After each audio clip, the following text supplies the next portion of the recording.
we're not asking enough of our young men today, and we're not requiring enough of them.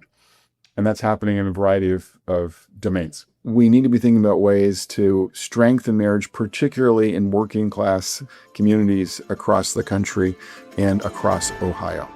Hi again, everybody. Mike Andrews welcoming you to another episode of the Narrative Podcast. And today we're going to take a deep dive into a really important issue, the health of the American family. We're going to do that by looking at Center for Christian Virtue's new report, the Family Structure Index, which you can find at familystructureindex.org. This is our second year doing the report. It ranks all 50 states based on family health and explores how the structure of our homes really dictates the success of our communities, our state, and our nation. And there's a lot to unpack here, so we're pleased to welcome in Brad Wilcox, who's one of the authors of the report. He's a distinguished university professor of sociology at the University of Virginia and a senior fellow at the Institute for Family Studies, which was our partner on this report. He and Grant Bailey and their entire team put together a really clear picture and sometimes a startling picture of where we stand today. And one of the most interesting things that they find in this report is that the American dream is fading for a lot of people. That sort of traditional middle-class lifestyle seems really out of reach. But the question that we have to ask is why? Is this economic factors? Is there something deeper happening at the heart of our society? And we're excited to have this conversation with Brad today to really ask some of those questions. And as we unpack the findings, we're going to discuss how marriage acts as a wealth generator and highlight some of the statistics about the disparity between married people who own their own homes compared to unmarried adults. We'll also tackle the question of, does a lack of marriage lead to negative social outcomes, or is it the outcomes prevent people from getting married? And there's also some interesting data around this idea of the family sort, that there's migration from blue states to red states where there are some more family-friendly policies at play. It's a very fascinating conversation about where we're at culturally with the state of marriage and families. It's an important report. This is a conversation that'll help you understand it. And then after you hear it, I hope that you will log on to our website, familystructureindex.org. Check it out for yourself. Now, here's Brad Wilcox joining me, Aaron Baer, and David Mahan on this week's episode of The Narrative. Great to be with you today, Mike. Well, this has been exciting for the last week or so since we've rolled out the Family Structure Index. And kudos to you and your team, Brad. This has been a tremendous report. It's been very well received. And it deals with not only ranking the states based on family health, but sort of paints a picture of where we're at as a nation with the American dream. So to kick us off, can you talk a little bit about what you found or what you're seeing in terms of the attainability of the American dream for most families? Yeah, so Mike, we've seen kind of a dramatic decline in Americans' faith in the American dream. About 15 years ago, a majority of adults reported that they had kind of, faith in their capacity and their kids' capacity to kind of rise and to enjoy things like, a decent home, a decent middle class lifestyle, and the like, all things that we would associate with the American dream. But in recent years, that faith has fallen to the point where only about a third of Americans still believe the American dream holds true. And one of the things that we kind of point out in our new report is that we think the decline in marriage, Mike, has had a big hand in this. Because if you think about like owning a home, is certainly kind of one important feature of the American dream. And as we chronicle in this new report, we've gone from kind of a majority of adults, about 67% of Americans owning their home in 1980, to a minority, just about 48% owning their own home currently. So it is true, I think, that there is kind of an accurate in this, if you will, to the perception that in some important respects, the dream is farther out of reach for a lot of Americans. But we point out in this new report that there really hasn't been any real decline in home ownership for Americans who are married. So fully 71% of Americans today who are married, Mike, own their own homes, compared to just 20% of Americans who are not married. So a lot of this erosion in things like home ownership can be attributed to the fact that fewer Americans are getting married in recent years. So that's, I think, one major contribution that this new report from CCV and from IFS kind of makes. That is helping us to understand how falling faith in the American dream is in part a consequence of the retreat from marriage that we've seen play out in recent years. So, Brad, whenever we start talking about marriage in this way, we always start getting chicken and the egg type conversations, right? Whether it's we're talking about violence in communities or we're talking about educational outcomes, it's like, okay, so are they? Is the lack of marriage leading to the negative outcome, or is the negative outcome leading to lack of marriage? Right. Why do you feel so confident saying, hey, a lot of these things are actually a byproduct? It certainly is self-perpetuating, but why is the lack of marriage a lot of times at the root of these issues? Yeah, so I think we have to understand that marriage is not only kind of a wealth generator today, Aaron. It's not only a happiness generator as well, as we've seen in our work, but it's also probably even more so, today. So one of the things that I did in looking at our report with another eye yesterday was just kind of looking at the relationship between homeownership and marriage. So yeah, it was the case that, back in 1980, married folks, based upon our data, were more than twice as likely to be homeowners back in 1980 compared to single folks. But that relationship actually has ticked up a bit in the newer years we're looking at in this new report. So it's around 3 times more likely to be homeowners in the more recent years based upon our new report. And this is just sort of one of those indicators that I'm seeing across a lot of different domains, Aaron, where marriage is increasingly linked to financial and emotional well-being for both American adults and American children. So, and on the home ownership, for instance, we just know people who are married tend to have, they're often pooling income today. They're saving, obviously, by kind of living together, need to have one dishwasher, for instance, rather than 2 dishwashers as an example.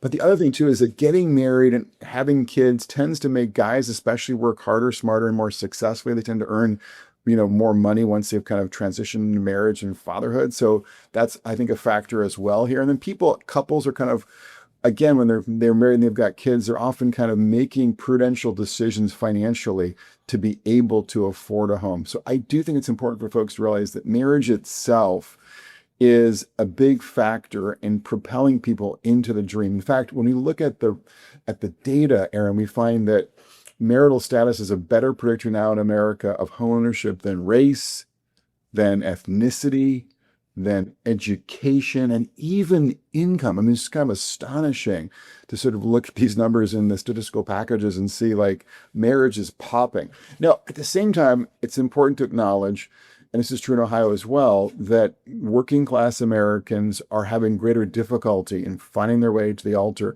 They're also more likely to get divorced. And so we have to understand and appreciate that there is a class divide in marriage in America, including in the Buckeye State.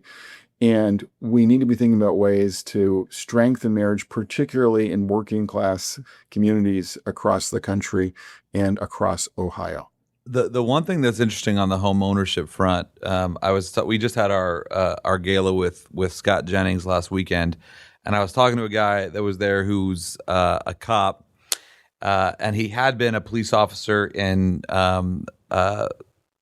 Wyoming, which is a little suburb of Cincinnati, and now he's in a more blue collar suburb or municipality around Cincinnati. And he was talking about how, it's very different being a police officer in these 2 areas. And in the more blue collar area, they actually have a lot more renters. It's like over 50% of the people there are renters and not homeowners. And they have more crime in those areas with more renters as opposed to homeowners. And again, this is one of these things what you're talking about with marriage, where it makes sense when you get married, you're looking for more stability, you're looking for more sort of settledness in life, and so you're thinking about, hey, I'm going to buy this home and make an investment and be here for a while. And you see that same thing when you're a homeowner, then you care more about the quality of the neighborhood, about caring for the neighborhood, about honestly self-policing those types of things. And you see in these areas that have higher renters, it's not necessarily if you are a renter, you are going to be more more likely you're going to be committing crimes. But there is sort of a lack of a longer-term investment in that community.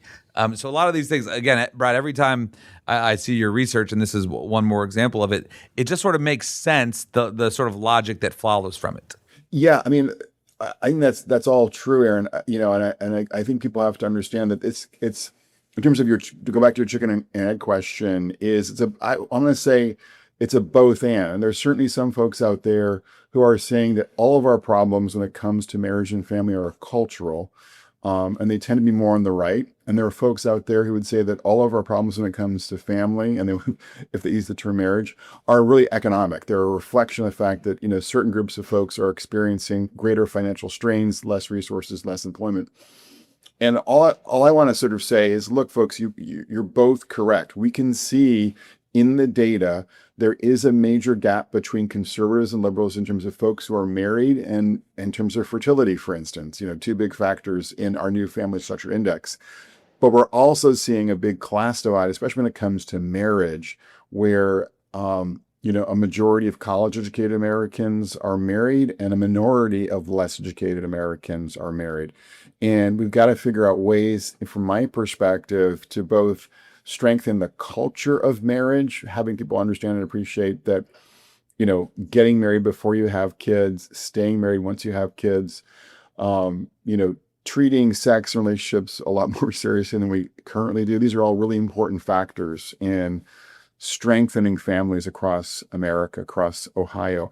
But it's also the case, too, that we do see that men, for instance, are less stably employed in working class communities, that it's harder for working class Americans to find stable work. Like if they're working for Starbucks, for instance, it's hard to get 35 hours a week. It's hard to get a stable schedule. And so there are financial issues, too, that are more likely to affect working class Americans, including in Ohio, that make the kind of stable economic foundations, that are helpful for families more difficult to secure. And we have to think about ways to address both the cultural and the economic issues so we can move to a world where there's just much less of a family divide, a marriage divide in our country. I'm going to let Mahan ask his question, but I want to come back to that because I think that's all culture. Even the economic things you said are culture. But that'll be fun. I'll let Mahan go, though. So it's no surprise, Brad, that Utah is the star of the show once again, and the Family Structure Index. Actually, I was on a radio interview yesterday. Gone national. And those David guys, Mahan, coast to coast. You're welcome, CCB. So It was in a mountain state. There's no coast over there. Sorry. Anyway, keep going. The nerds, man. Those guys, they were really, wanting to gloat over the fact that they're number one again. But there was a strange indicator there. So they're doing great, on the prime age, married adults. They're doing great on the teens in two-parent homes. But that indicator of the fertility rate, they just like every other state in the union failed to produce enough children to replace themselves. If we're talking about Utah, right? We're talking about Mormons, multiple wives. How in the world are they not producing enough children to reproduce themselves at the same time they're doing so well in the other two indicators? Yeah, David. Well, of course, monogamy now is the norm in Utah, but there has been, as you noted earlier, kind of a kind of distinctive strength that we see in marriage and family life in Utah, and we do find that they have, our overall number one status, particularly because there are just more adults who are married in Utah and more kids being raised in married families in Utah as well. But yes, Utah has experienced a fertility decline in recent years, as all states have. And I would attribute that to a couple of things in Utah's case. Number one, they have had a lot of migrants from states like California and Washington and Oregon who are looking for more affordable, livable communities. And so that's kind of pushed the housing prices up in Utah, which then tends to bring down fertility. So that's certainly, I think, one of the factors. It's also the case, too, that those migrants have often come to Utah and they don't have the same kind of religious, background and family values as Mormons do. So that's also, I think, a factor. But I think more broadly, what we are seeing is really two different dynamics playing out in every state and union. One is that there's a kind of Midas mindset, playing out where a lot of young adults, including, Mormons in Utah, are kind of prioritizing work and career over getting started, with marriage and family. And then the other, I think, dynamic playing out too, again, even in Utah, is that a lot of our boys and young men are floundering in ways that make them less attractive as boyfriends and potential husbands as well. So these are some of the other factors I think that help to explain why even Utah, we have seen fertility, as you point out, David, fall below the replacement rate of 2.1 babies per woman on average. Yeah, well, another interesting dynamic, Brad, is the red state, blue state narrative that plays out, right? And we're seeing that, in those blue states, your New Yorks, Californias, we see them at the bottom, kind of at the bottom of the index, and kind of fleeing to, states that are doing well on the index. Love to hear you talk about that. But then there's this outlier of New Jersey, right? New Jersey ranked 13th. Right, I would say that's a blue state. Yes. But there's a reason why they're kind of higher than most blue states. What is that? So what we are seeing in this new report is that generally speaking, kind of marriage trends are headed in a better direction in red states versus blue states. What we report in this particular new family structure index is that South Carolina, for instance, is seeing a rising share of its adults who are married, even as a blue state like Hawaii is seeing, dramatic declines in the share of adults who are married. So this is just kind of, these are two examples of kind of the divergent trends that this new report underlines when it comes to marriage. But more broadly, what we see in the report is that both when it comes to marriage and fertility, generally, red states are moving in a better direction, and blue states are moving in a worse direction. We talk about kind of like a big family sort in the report, where people are migrating from blue states to red states in greater numbers than vice versa, and also people are getting married at higher rates in red states and having more kids fertility rates higher in red states. And we think this is because red states tend to offer a better job environment, lower taxes, more educational choices, more affordable homes, and finally, a more family-friendly culture, often rooted in part in religious faith. And this is why we think people are moving from states like California to states like Texas and South Carolina and Tennessee, these days. And that's, to me, Brad, this is the biggest thing to me that says this is like certainly economics and the money of it. Money plays a role in that, or it's an indicator of whether you're going to be getting married, right? But to me, this is where just culture reigns supreme, because if you look at when we most of the time when the conversation around marriage, from my perspective, starts going down the economic conversation of, there's too many economic barriers to get to deal with this. We start hearing the debate around things like paid family leave or childcare subsidies. Well, you look at what states have like strong mandatory paid family leave policies on businesses or huge childcare subsidies. And those states tend to be doing worse, like California is a good example, Illinois, Massachusetts. They tend to be doing worse on family structure than states that don't have those policies, that tend to have more free market, more sort of limited government styles of public policy. I think there are places certainly where the benefits cliff is an interesting conversation on this that is disincentivizing marriage for some folks, but to me it still is a culture thing of, do those lower income men, do they value, are they making a conscious economic decision to say, I'm not going to pursue marriage and love and commitment because it costs too much, or I'm not going to have kids because it costs too much, or are there other cultural things going on with them that are driving them away from marriage, and that's ultimately the driver. I think it's the latter, and I think a lot of times when we start having the economic conversation, it leads us down some public policy paths that I don't know if they actually show results. So, Aaron, I would just kind of distinguish between kind of, the best policy responses to kind of think about, the sort of the class diagnosis story has to be separated from kind of the prescriptive solutions, right? So what I'm saying, in my writing and our collaborative work on these reports is that I think it's often the case that many, if not all, red state policies are more favorable to like working class and middle class Americans. And there's an economic piece to that. Like, so for instance, like affordable home, housing, decent paying jobs.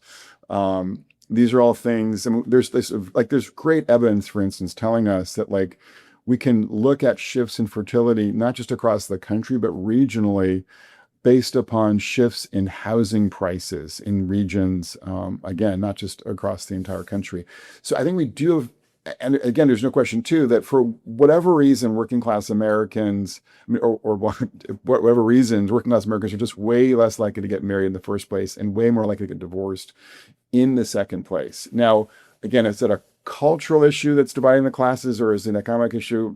We can talk about that, but we can't, I think, discount the importance of at least some economic factors in driving these family trends. And certainly the housing costs are a very clear economic factor that I think we can all agree on so just basically pointing out the class divide doesn't mean we have to turn to progressive solutions, but it does mean I think that conservatives need to think more deeply about how do we renew a culture of marriage and family in working class America, recognizing, among other things, that producing more homes that are affordable working class families would be one thing. Getting rid of marriage penalties, as we've talked about before, it would be a second thing. But I think, another big factor here is just trying to figure out how do we reconnect working class men to stable full-time jobs.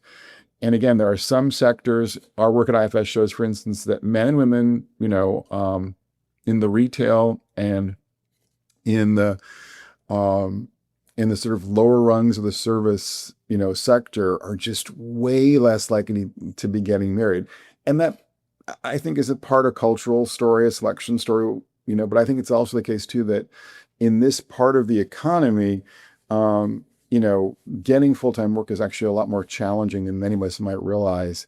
And by contrast, working class Americans working, for instance, as first responders, or working as HVAC technicians, for instance, who have much more stable work, stable hours, and also better incomes, are way more likely to get married than their fellow working class Americans who don't have those stable full-time jobs. So I just think we need to think about how do we kind of help working class Americans, particularly at the lower end of the sort of occupational ladder, do better, both for themselves and for their employers when it comes to full-time work, especially for the guys. Well, and I think too, Brad, as you say that, it reminds me of we did a press conference. Was that last week or when? What did we do that? The last 2 weeks are a blur. I have no We did a press conference last week because it's a Tuesday right now as we're recording this. This is going up on Friday. We did a press conference announcing some what we called the Save Ohio Sports Act, which is trying to pull back this massive expansion of sports betting. And the last speaker at the press conference was a guy named Tony Coder from the Suicide Prevention Network. And he talked about how the reason why they were supporting the sports betting regulations, the Save Ohio Sports Act, was because one of the things they saw in divorce oftentimes can lead to suicide, things like that. And he said the number one cause of divorce is financial stress. And this, obviously sports betting plays into that. That's the sports betting part is the point of the question. But to your point, for lower income or middle income folks, for marriage stability, that financial stress, that maybe lack of ability to access enough hours to pay the rent or pay the mortgage, hopefully, is a cause for marriage instability or even marriages falling apart. You raised a great point here about just sort of like the rise of what some have called like the addiction economy. And the sad fact, and again, this is I would say in some ways it's an economic issue. And what we have when you look at the 10 biggest companies in America in terms of capitalization is that a lot of those companies have a hand in either addictive technologies or addictive substances of one sort or another. Or we just have to realize that a lot of our biggest corporate players in America and even overlords, globally, are making hand over fist by addicting our young men and our middle-aged men to some bad stuff, whether it's pornography or gambling or social media, whatever, social media. And so we do need to think about and you are thinking about, ways in Ohio to kind of, limit the power they have over the hearts and minds of Americans in general and Buckeye residents in particular. Yeah, Brad, it's interesting as you're talking about the maybe affordability versus accessibility of the middle class lifestyle, and I'm curious, is that part of what we're seeing driving this migration that you're talking about from blue states to red states? That there are a lot of factors. Some well-paying jobs in California, but not a lot of affordable housing. So how do those two kind of work together? Just the affordability of a middle class lifestyle and whether or not it's actually attainable within a state. Yeah, no, we do see in this new report that there is, as I said before, substantial migration from red states to blue states, and we think that housing costs are a part of that story because housing tends to be more expensive in blue states like California and Hawaii, and more reasonable in red states like Ohio and Texas and South Carolina. And we do find, for instance, a strong correlation between housing costs and fertility in this new report as well. So we do think that states and localities need to do a better job of kind of reducing unnecessary regulations that tend to boost the cost of housing, open up more land for development for single family housing especially, and also kind of change regulations too to make it easier to build accessory units in your backyard for grandma or for some other member of your family, just to kind of reduce the cost of housing for people across both Ohio and the U.S. more generally. You're not moving into my backyard, David. For those listeners that may be new to the Family Structure Index or are hoping a future campaign that we launched last year, I want to take this away from where these heathens have us and talking about economics and things, and I want to go to the Word of God in Jeremiah. You should see their faces. I think he's talking about you. I don't think he's talking about me. I think that's for you, Aaron. The book of Jeremiah clearly says that if the city prospers, you too will prosper, right? But before that, it says, we need to pray for the city. But then before that, it goes into some of the things that we're seeing represented in this report, right? Marry, build houses, plant gardens, and eat that which you produce, right? Personal responsibility. Have your sons and daughters find husbands and wives, and then help them get married, right? And then it talks about, seek the peace and prosperity of your city, because if it prospers, you too will prosper. Sometimes we make this really super spiritual as we put it in the context of just church life. But this passage clearly says, that no, this is about life. To those that are at the bottom rung of society, right? Exiles is what is the subject matter of this verse. And it says, even for exiles, even for captives, if you abide by these core principles that God lays out here, you too can prosper. And that's what we're seeing, right? Folks are struggling, right? Folks aren't buying homes. Not true. The married folks are 71% of the time living in homes. Unmarried people, 21% of the times, those folks own a home. And so I just want to thank you, Brad, for the work that you're putting out here. But it does say, the scripture is clear.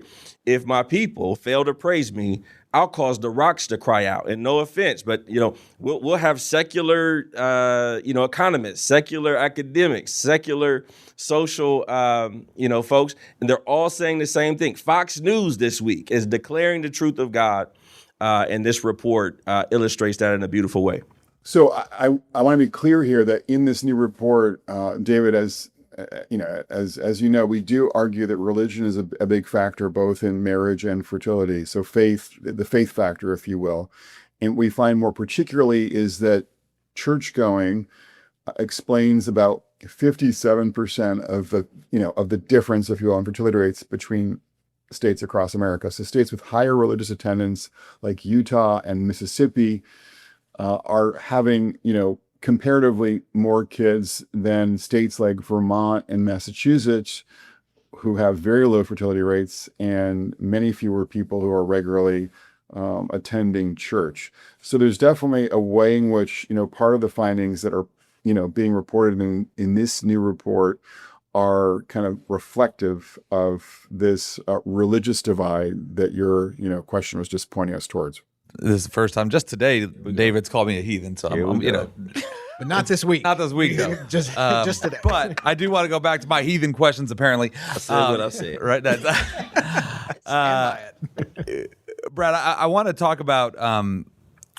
You alluded to something that when I brought up the sports betting piece of this, of what's going on with young men, right? And I think sometimes, especially in the X conversation, the Twitter conversation, and other places, that you get into this, men pointing at women saying it's your fault that the marriage and fertility rates are falling, and women pointing at men saying no, it's your fault. Again, to David's point, it's all sin. It's a broken world. There's lots of factors that play into this, but I do think there is something, again, culturally with young men today that are pushing them further and further away from marriage. What are the trends you see when we talk about specifically what's happening with young men today that are driving them away towards valuing or pursuing or aspiring to? I'll just even say, like I've said this multiple times at CTV, we have a lot of college educated, great single young women at CCV that desire to be married. And if they were here, they would probably say they're not seeing the guys out there. Come on, guys. I know, right? But Get on your game. but what's your perspective on this conversation, Brad? Yeah, it's a huge problem. I talk about kind of like the male malaise era in my work. And what we see, for instance, when it comes to high school is that about, 2/3 of the top 10% performing high school students are gals, and about 2/3 of the bottom 10%, high school students are guys. And you can go to a high school award ceremony and you're going to see the stage dominated typically by high school girls. As an example of this. And then we kind of go, to college, and we're seeing about 60% of college students now are female, 40% are male. Can I jump in there real quick, Yeah. Brad? Just more as a question for you as an academic, as somebody who you spent your year on your career on college campuses. Is there validity to the claim that the K-12 and university experience today is designed more towards how women think or learn? Is that true? Do you find that evidence compelling? Yeah, so I think when it comes to, elementary, middle, high school, a lot of the sort of classroom ethos you get is more female friendly. Not that people are deliberately doing this, but just it is. So you have a lot of female teachers, more now than we used to when I was a kid, for instance. And we know that boys tend to do better when they have male teachers. There's not enough time for recess. There's too much group work. They're not given, the boys are not given books that are more likely to appeal to their kind of intrinsic interests, books like, the great figures in history or on war or on science. And there's too much like young adult fiction and things like that. So I think that's part of the educational picture.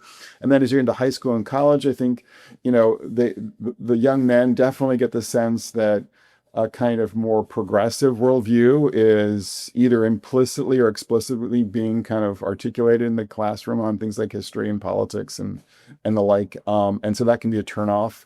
And I certainly noticed that a lot of guys at UVA, for instance, don't feel comfortable speaking up and articulating their views. I think in part because not just because of the professors, because they worry about, how they might be, dissed on social media, for instance. So that's a challenge for us. We've got to do a better job of making our schools, colleges, universities more boy-friendly and more male-friendly. And then I think, too, that gaming is just totally, out of control for teenagers and young men, and that leads them to discount, like, the importance of studying and, physical fitness and things like that, developing real hobbies in the real world. And then we'll kind of look at work. Maria Bear, Aaron's wife, and I had a piece not too long ago kind of just documenting that the percentage of young men not working full time has, surged from 25% in 1980 to about 33% in the most recent data. So about a third of guys, who are not in school are not working full time. And, that's just a huge negative red flag when it comes to relationships, when it comes to dating, and when it comes to, getting married. So I got to cut in here. Yeah. Where do these men live? They live How in do two they places. Two places, David. In their parents' basement, the boys in the basement, a little meme we've all heard about, or they live with their girlfriend, and she's pretty tolerant of. How do they get a girlfriend living in? Okay, I'm sorry. But I'm just saying, like there is this is the challenge, right? So our society has kind of become very tolerant of young men who are not really pulling their weight, in the schoolroom, in the labor market, and on the home front too. We need to get back to stigma. Right. No, honestly, I think there's a piece of that that's true. Well, and then with all the female empowerment that's going on, it's not wrong, but I wonder if it's almost elevated women to that place of responsibility that men are supposed to hold. And so men are, when men abdicate, there's going to be a vacuum that's Are you created. saying it's the women's fault? The men? Absolutely. The So woman Mike, you gave me. Mike's point, though, there was just a hair-raising story in Fortune magazine talking, it's like on so many levels, like talking about how there are more and more stay-at-home boyfriends. Like if you unpack that phrase, I need that job. So many things like going wrong there, guys, but it's a real thing. That's the thing. Like if you are hanging out with 20-something young adults, especially 20-something young adults who don't have college degrees, that is a very real thing. There are plenty of boyfriends who either are not working at all or who are working just marginally in and out of the labor force, and they are living in their girlfriend's apartment. And it's just emblematic of so much that's, it's really sad. The one word is really sad, I think, to describe what this, and again, this talk. So to your point, Aaron, there's both a cultural, I think, challenge with working class, again, not all, but with a certain segment of working class Americans, young adults, that's reflected in that particular pattern. But also, too, we haven't done a great job of educating, motivating, and employing young men, especially who don't have that college degree. Brad, how much does the welfare state play into this? Again, this to me is the biggest, and I know there's a event going on with the American Enterprise Institute coming up here soon on this topic, and our own Senator John Husted is working on this benefits cliff conversation. But how much of this is because America has very generous welfare programs, especially things like Medicaid, where you can get free health insurance and things like that, or housing subsidies or SNAP. How much are these things demotivating, especially to young folks, to enter the workforce or pursue marriage or some of these better, more stabilizing choices in life? So I think that bad public policy certainly has a hand in this. So we did a survey at the Institute for Family Studies a while back, and we were kind of asking, lower income Americans, with incomes below the median, who weren't married, why they weren't married. About 10% of them said that they were kind of concerned about losing a public benefit. So certainly that would be one example of how this is part of the story. And then when it comes to kind of, more specific policies, yes, Medicaid would be part of the story, but I think also unemployment insurance would be part of the story. SSDI, for disability would be part of the story as well. So there are kind of public benefits that make it easier for young adults, including young men, not to work today than would have been the case 50 years ago. But I also think, too, that we just have a ton of both, really engrossing cheap entertainment in the form of gaming, for instance, a lot of addictive substances in the form of like marijuana, for instance, or gambling we talked about before, that tend to kind of, erode men's capacity to flourish. And then, just too many parents and too many girlfriends are letting these guys kind of freeload. That's the real game they playing these women. That's well, and their next time parents on too, the David. So I just think that we have to sort of, recognize that there is, we're not asking enough of our young men today, and we're not requiring enough of them. And that's happening in a variety of domains. Well, again, Brad, we're so grateful for all the work that you put into this report. FamilyStructureIndex.org is where our listeners can go to check it out for themselves. You can request a physical copy, or I should say a PDF. You can get the full report there. And we're going to keep talking about this for the next year or so, because this is an important conversation. And we're grateful to have you as an ally in this, Brad. Thanks again for the time today on The Narrative. Great to be with you today, Mike. Thank you for tuning in to this episode of The Narrative, presented by CCV and produced by Wessler Media. If you found today's episode insightful, leave us a review or rating and subscribe anywhere you get your podcasts. We're your hosts, Mike Andrews, Aaron Bear, and David Mahan, and we'll see you next time on The Narrative. If you've got something to say, we want to help you say it.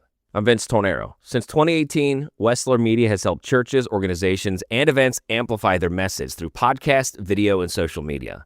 We also happen to produce The Narrative too. Let's talk. WesslerMedia.com. WESSLER Media.com. Pastors today are constantly pressured to stay out of politics, even as their congregations face confusing cultural issues that can only be navigated with solid biblical wisdom. Hi friends, Nick Spencer here, director of CCV's Tom Menery Fellowship for Cultural Engagement. The Tom Menery Fellowship helps pastors understand the times and shepherd their churches with foundational truths from Scripture. This program brings pastors together in regional cohorts where they gain biblical insight, practical guidance, and the confidence to speak wisely into today's unique challenges. Ohio pastors can join a community of leaders committed to courage, clarity, and connection. Learn more and apply today at meneryfellowship.org or click the link in the show notes for more information.